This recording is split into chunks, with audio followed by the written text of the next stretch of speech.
Hey everyone, welcome back. Today I am showing you exactly how to create PowerPoint presentations using ChatGPT. This is one of the absolute easiest ways to build your slides from scratch, so let's get right to it. First, you need to get a solid content outline. Open up ChatGPT and write a prompt asking it to give you a detailed and structured outline for your presentation. Make sure you specify your exact topic and the exact number of slides you want, like asking for a 7-slide presentation on a specific subject, and ask for persuasive content for each slide.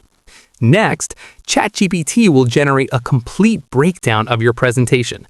It will give you the title for each slide and all the main talking points you need in a structured and comprehensible format. This is a great way to gather all the necessary content without having to brainstorm everything yourself. Then, simply open up a brand new PowerPoint file on your computer.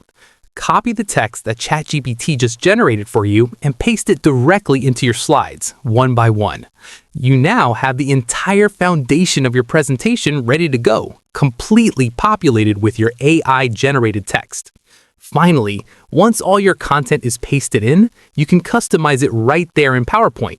You can use PowerPoint's built-in designer tool to make it look professional by letting the software automatically suggest beautiful layouts and graphics based on the words you just imported. And that is it. Your presentation is fully outlined and populated in record time. If this quick guide helped you speed up your workflow today, please give the video a thumbs up and subscribe for more tech tutorials. See you in the next one.